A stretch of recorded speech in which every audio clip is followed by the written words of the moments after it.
Hey guys, welcome back to DM's Craft. I had a viewer talking about, he was kind of disappointed with the trees that I did. Not everything I do will be dirt cheap. This is a method I did to do trees. But I thought what I would do is show some other alternatives to making the trees that I made in the one video that cost some money because you have to buy the board and you have to buy the trees and the material to put in the trees. So there is some money involved in those bases. But I wanted to show some, basically no money alternatives to doing trees. And I have some really good ideas. The one I have today is we're making 2D trees instead of the 3D trees. But they can work just as well as the 3D trees. And they do have some advantages that I'll discuss at the end of the video that the 3D trees don't have. So I hope you enjoy the video, and we'll do some more of these tree. I have at least a couple more of these tree videos in mind. So we'll do this one, and let's get to it.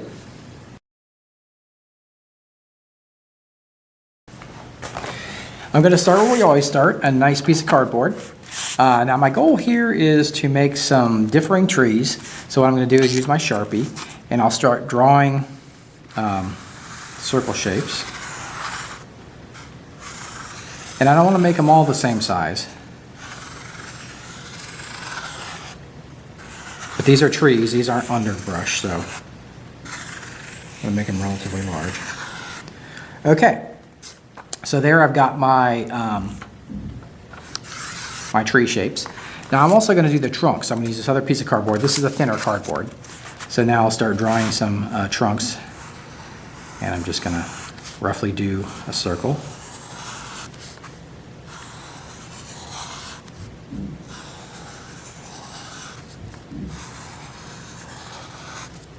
Now, so what I'll do is I'll cut these out, and then we'll move on from there. Here I've got my tree, and I've got my stump that will go in it, so I'll put that in the center. But first, this tree is a little too round for my taste, so what I'm going to do is do a little bit of scalloping on the edge. It's really hard to do it with the X-Acto knife, so I would just recommend using scissors.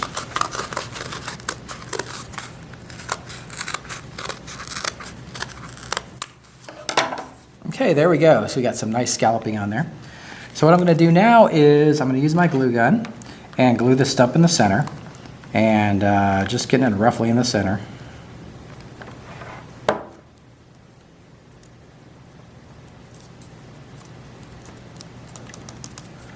So there we go. I've got the stump there. Now what I want to do is to kind of simulate it more like a tree, I thought it'd be kind of fun to do the branches. So what I'm going to do is use the glue gun to do a similar technique that I do with the roots. So I'll just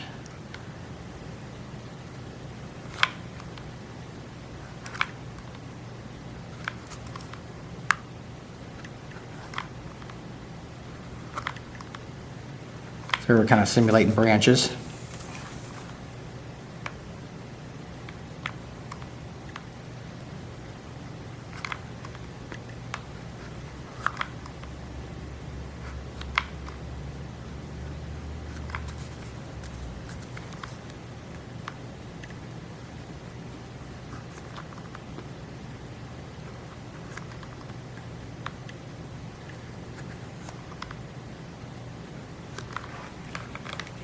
So there we go. You can see that.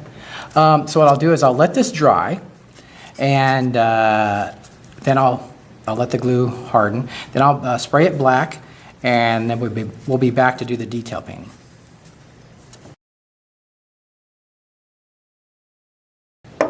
So here I have 5 tree bases, and what I'm going to do is I'm only going to paint one.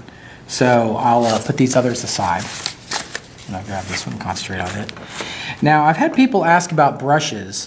And basically, I don't use any really special brushes. I have a brush here. This is just a standard paint brush that you would get from a home store.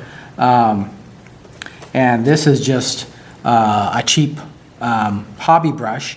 You can get this kind of stuff in like packs of brushes. at big box stores or craft stores. I don't use really expensive brushes, so I just want to kind of show what the brushes I was going to use. Now I'm also going to use 4 colors. So basically I'm going to start with a dark color, the dark colors like I always do, and then go to lighter colors. So I'm going to use a hunter green on the green foliage. I'm going to use a burnt umber for the trunk. And then for the lighter colors, I'm going to use a avocado for the lighter green and a tannish brown, it's called spice brown, for the lighter brown. So I put my darker colors on my palette, which is just a styrofoam plate. So there it is, and I've got my tree. So what I'll do is I'll just grab this brush, and I will, I'm gonna get a little bit of water on it, and I'll get my green, and just paint it on there. I'm not worried about getting it on the branches right now.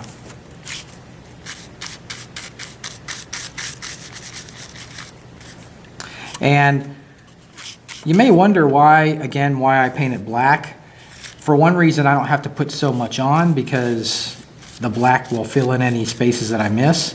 The second reason is if you put too much wet acrylic paint on the cardboard, it'll tend to bend.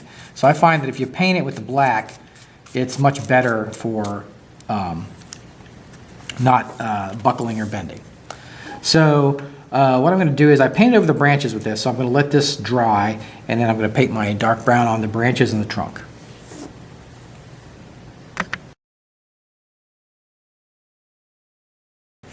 Here we go, the green is dried. You can see it's very dark.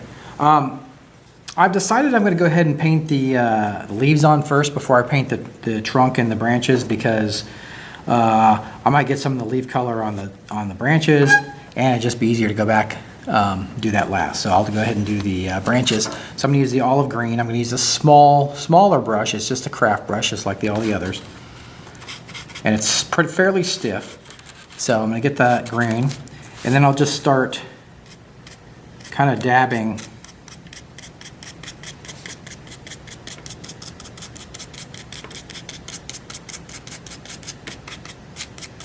so I'm just trying to simulate the leaves of the tree.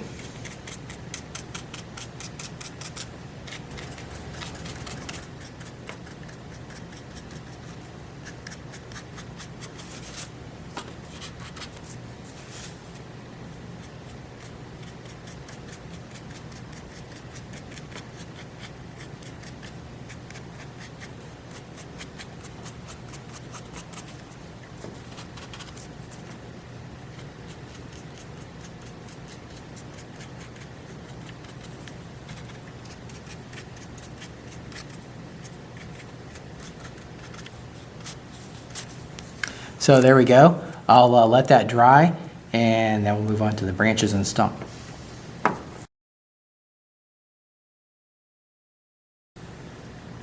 So here all my leaves have dried, so it looks good.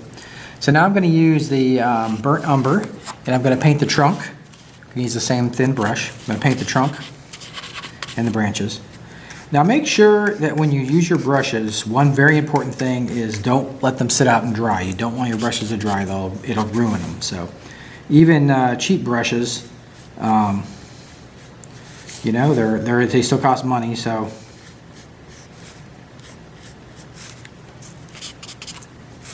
clean them with soap and water when you're done with them, and they'll last quite a long time. So there, getting those branches.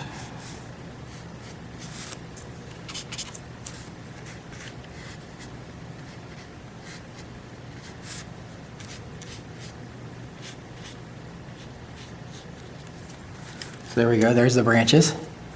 So see how good that looks. Now I'm just going to go ahead and paint the light brown right on there while it's wet.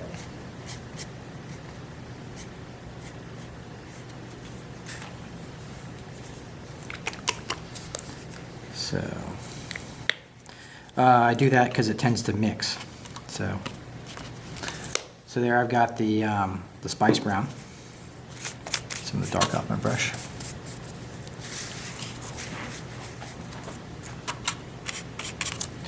I'm just going to kind of do a circular motion on the stump there. Get some more on the brush.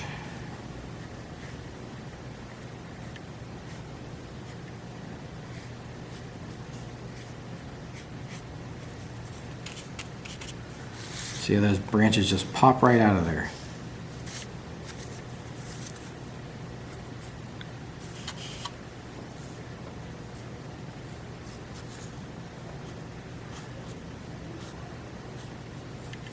Okay, so there we go. So we've got our tree there. So now I'll paint up the other bases and I'll show you what they look like.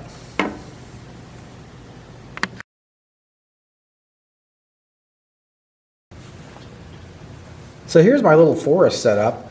I got my players here in the center, and these are the trees. So you could use this for your game. Now they could move under the tree. This is basically they're under the tree. If they move behind the trunk, that could be cover. So that's a great way to simulate like a forest area. A couple advantages to this method. They're flat, so you could store tons of these trees, have a whole huge forest area, and in a small space. You wouldn't have to worry about the trees.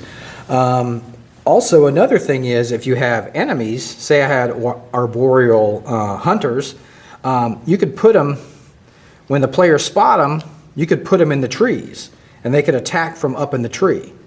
And you could have, if you wanted to mark the enemies, you could have like how high they are in the tree or whatever. So you could do that. Another thing you could do with this method is you could do like a treetop city, like an elven city. You could have bridges between the trees. You could make bigger trees and a whole setup in the trees, which would be really hard to do if you had like with a 3D tree.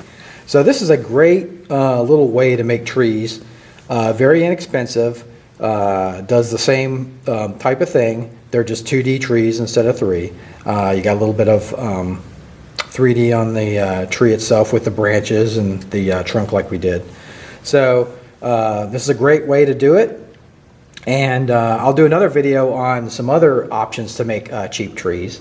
So, but I really wanted to show this. I had some people asking about trees, and they weren't crazy about the other method I had done that was more expensive. So again, this is a cheap method to do, great for certain scenarios. Like you wouldn't want to put this guy in one of the 3D trees, they keep falling out. With this, you can just put them right on there. So this method has a lot of advantages to it, and it's very cheap. So I'll see you next time on the DM's Craft.